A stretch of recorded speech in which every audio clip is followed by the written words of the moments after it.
So it's that time of the week already, and it's time to talk about Dexter New Blood again. This time it's titled Too Many Tuna Sandwiches. And the first observation of this episode is that there was a huge lack of tuna sandwiches in this episode. Dexter, though, I do have to point out, makes a mean looking steak. That looked pretty damn good. No, but the title of this episode really acts more as a metaphor for the way that Dexter is changing his ways and adapting in his own unique, monstrous way. One of the first changes that he's considering, for instance, is therapy. He's considering going himself and for Harrison as well. And is therapy the way to go? Will that kind of lead Harrison into a healthy lifestyle? Much like Dexter didn't really get when Harry didn't provide such support when Dexter was a kid. You know, maybe they could have led Dexter astray from this serial killing life and everything if Harry had gone about things in different ways. It's the show continuously but subtly asking that question of whether Harry did the right thing or not, and whether he is somewhat culpable when it comes to who Dexter is today. It's the whole nature versus nurture thing, and I just like that the show is still about that as much as the original show was. But not that it makes that much of a difference when it comes to Harrison going to therapy at the start of this episode, because he didn't show up anyway. Instead, he is befriending Kurt, which also may be bad news for Dexter and for Harrison himself, because, you know, Kurt is bad news. And on top of that, Harrison is also going to be working for Kurt as well, confirming that in the last episode, Kurt actually was trying to recruit Harrison and not just kill him. At least not immediately. That might be later down the line. Of course, we don't know that just yet. But he was trying to recruit him. It seems as though in hopes of leading him into a violent lifestyle, much like the kind that Dexter wants Harrison to avoid. Which is another theme that we will later see in this episode that I'll get back to. Back to Dexter though, he's already questioning the intentions behind Kurt and his relationship with Harrison, as he asks in his inner monologue to us, why is Kurt Caldwell suddenly so interested in my son? Because, that is pretty suspicious, right? Speaking of Kurt though, another glimpse into the dark side of Kurt that we get to see here is when he tries to cover up the damaged eye that he had shot in the previous episode of the body of Chloe, who he accidentally killed in the wrong way. He did mean to kill her, but he didn't mean to kill her in such a violent way that would ruin her body, because for some reason that is not okay with him. So we see him trying to kind of repair this and cover it up. But then when he decides that isn't good enough, that he then gets frustrated and just smashes that face to bits and just, oh man, pretty brutal. Although the body's already dead, so it's not like anybody's feeling the repercussions of it. But we just see his viciousness here, as when he doesn't do things the right way, how mad that he can get because of that. And my theory here, or at least my wife's theory, if I'm being honest, she was the one that asked this. She reckons that Kurt might be selling the bodies of the people that he's been killing. And so maybe he's so concerned about the damage of these bodies as more of a quality assurance issue more so than anything. Or maybe it's just some sort of weird serial killing fetish like it seems at the moment. You know, we're not exactly sure. In the end though, he then eyes a new replacement victim named Winnie by a petrol station. But she gets off without a hitch when the conversation gets interrupted by her boyfriend. This scene isn't so much about that character, but more shows us more insight into Kurt and his frustrations with his lack of kills here. And we get to see, though, that when he does go after this new victim, how he approaches that as he smiles and acts politely and everything. He pretends like he's got good intentions and is being helpful and everything. Until, of course, things don't go his way, and that's when he gets immensely frustrated, but has to cover that up. He still has to continue smiling politely to the public. And that's kind of an interesting part to that character. Getting back to Harrison though, eventually they do go to therapy together, him and Dexter. He explains of Dexter's absence when he was a kid and his loneliness when he was in foster care. He gives an emotional monologue here, and I was all for it. And to response to this, Dexter then says that he wishes things had been different. And of course, this is actually true. Of course, he also has to omit some details there. He can't tell the therapist about his serial killing ways, of course. And it's interesting, as Deb points out in his inner monologue again, that he can never be truly truthful with anybody except for the people that he later kills. So even in therapy, even with his own son, Dexter is always hiding in some way, and that must be exhausting. He does share a little bit with the therapist, though, about being adopted, but then he goes on to lie about how Harrison's mum, Rita, was killed in the original series. But Harrison angrily blurts out the truth here and tells him that she was killed by a serial killer. Arguably very relevant to this conversation, and was something that Dexter, or Jim Lindsay anyway, definitely should be speaking about when it comes to therapy, if he's even gonna bother doing it anyway. You gotta be truthful if you are gonna do that. There's not really any point in doing it if you're just gonna lie. Of course, that's something that a lot of people face in their real lives, but in this case it's a bit more extreme, and you can kind of see why Dexter might want to hide certain details that you can't just give away. Anyway, jumping back over to Angela in this episode now. So, at the start of this episode, she pulls Dex over just like she did in the pilot episode of New Blood, but this time with the truth about who Dexter Morgan is. And she holds up the ID and kind of shows that she knows the truth right there. And I kind of love this scene because she's kind of a smartass and everything. Like, she's clearly unhappy about it and everything, but like, she's a badass the way that she reveals it in like this really confident way. Anyway, Dex goes on to explain all of this by telling her about Rita and Deb's deaths. He explains truthfully that he felt like he was cursed to everybody around him and that he just wanted to escape. Of course, there were more details there that he doesn't tell her, but again, like with the therapist, there are moments of truth here that he's letting slip through that I think is probably healthy for him and is probably a good thing. As he tells her that he felt like he just needed to get away from everybody, as he was putting everybody in danger because those that he loved were just dying around him. This, though, then also tells us the possible truth in that he never actually did intend to fake his death in the season 8 finale when he drove his boat into the hurricane, and that he actually did genuinely just try to commit suicide, but then when he miraculously survived, that then he decided to take on this new identity as Jim Lindsay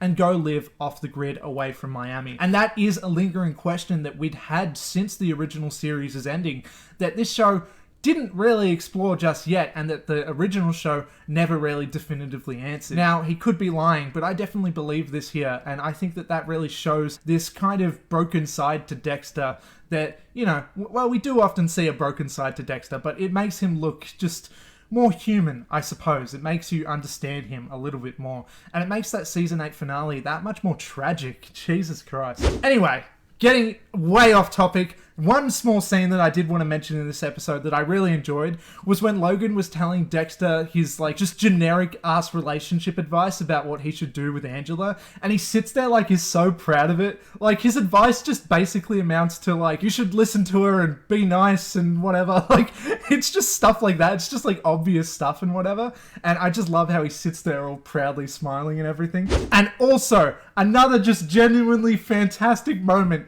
here that I absolutely loved is that there is a reveal nearing the end of this episode where Audrey owns nunchucks for some reason, and when she is threatened by somebody at a window who turns out to be Harrison, her first go-to weapon are the nunchucks in her room, like Michelangelo style, and what a badass. I just thought that was so weird and dumb that she has nunchucks.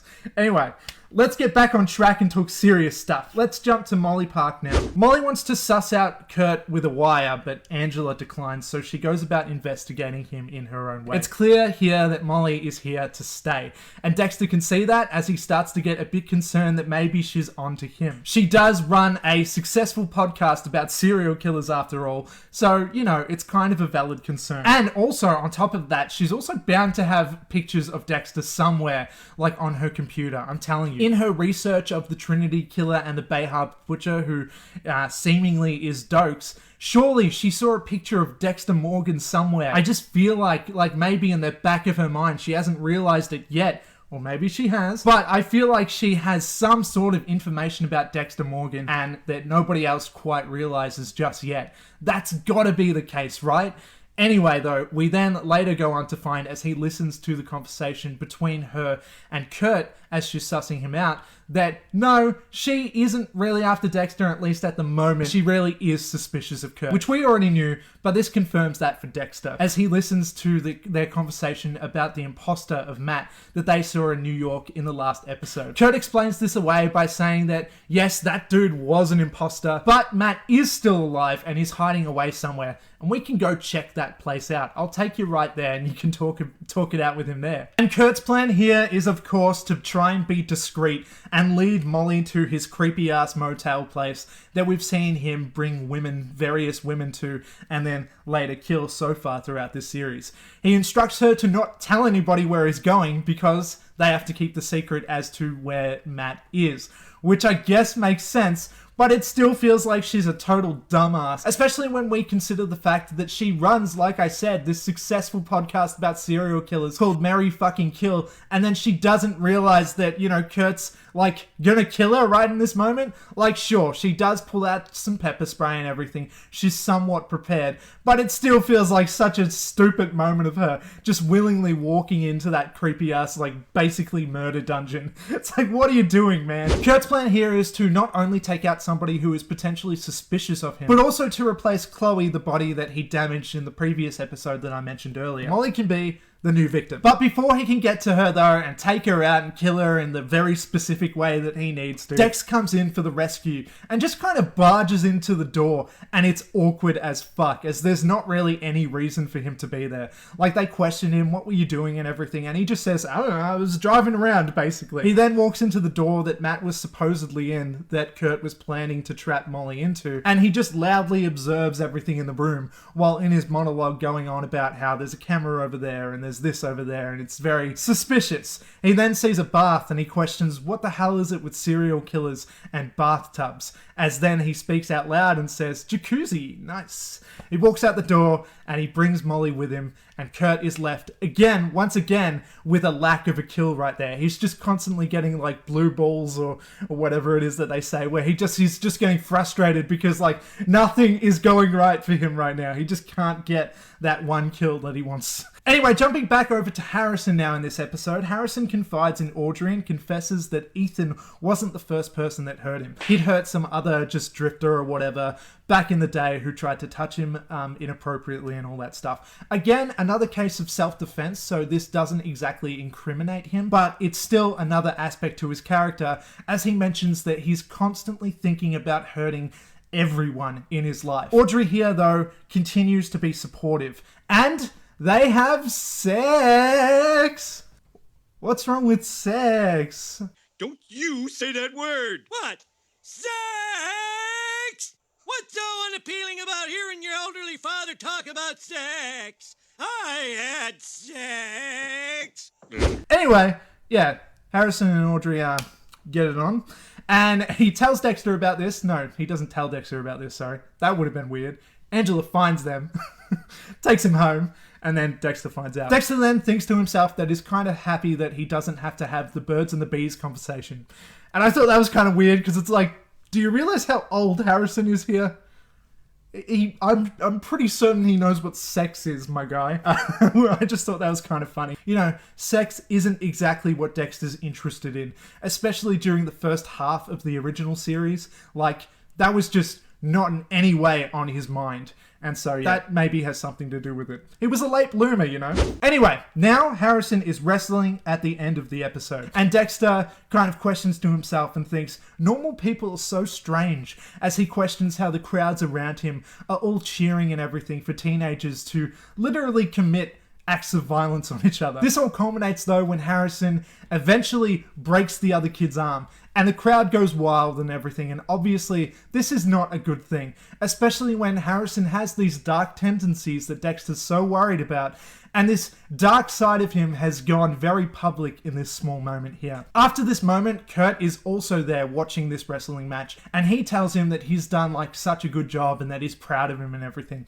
And man, that's just some damaging shit right there. That is not the kind of thing that a kid like Harrison needs to hear after doing that kind of thing. Getting support for doing the wrong thing and feeling good about yourself for doing that, oh, that's not the direction that we want to go in. And so that is kind of concerning. You know, it's not exactly a good thing that Kurt and him are becoming a little bit more close, because that's going to mean some bad things later down the line. But that's the end of their story. Now, the very last shot of this episode is also, while that wrestling match was happening, we get to see Angela discovering the body of her missing friend Iris, who she'd mentioned a few episodes ago, who was somebody that went missing many years ago, I think when they were teenagers. And this proves that she had been killed, though, and hadn't just run off like she might have suspected. And I'm looking at you, Kurt Caldwell. You were definitely the culprit here, and he's been killing for years, I suspect. This does tell me, though, that he just dumped the body, so maybe he isn't selling bodies like I said before. I don't know. Maybe this wasn't Kurt's doing. I don't know yet. Anyway, the very last moment in the episode, she calls Dexter for help. She doesn't need Jim Lindsay for help. She needs, specifically, Dexter Morgan, because now she knows, you know, that he can make some certain things happen. She doesn't know all the details about him, but she knows that he's a bit dodgy in a few different ways, and that he will always be there to help and support her. So yeah, that's an interesting little moment there as well, as their relationship, you know, it's a little bit broken at the moment because of his lies, but they still trust each other, and that's a good thing for Dexter. And that's the end of the episode. That's all I got to talk about. And catch me next episode. Also, one more tiny thing that I forgot to say was that during Molly's podcast, she also mentions that it was kind of suspicious about what happened with Dokes, as we see him as the thumbnail for the face to blame when it comes to the Bay Harbor Butcher.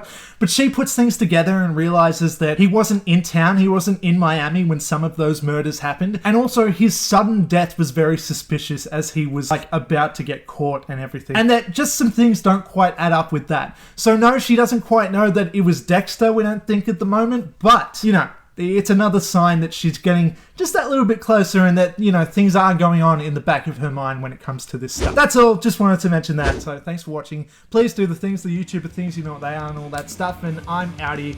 Goodbye.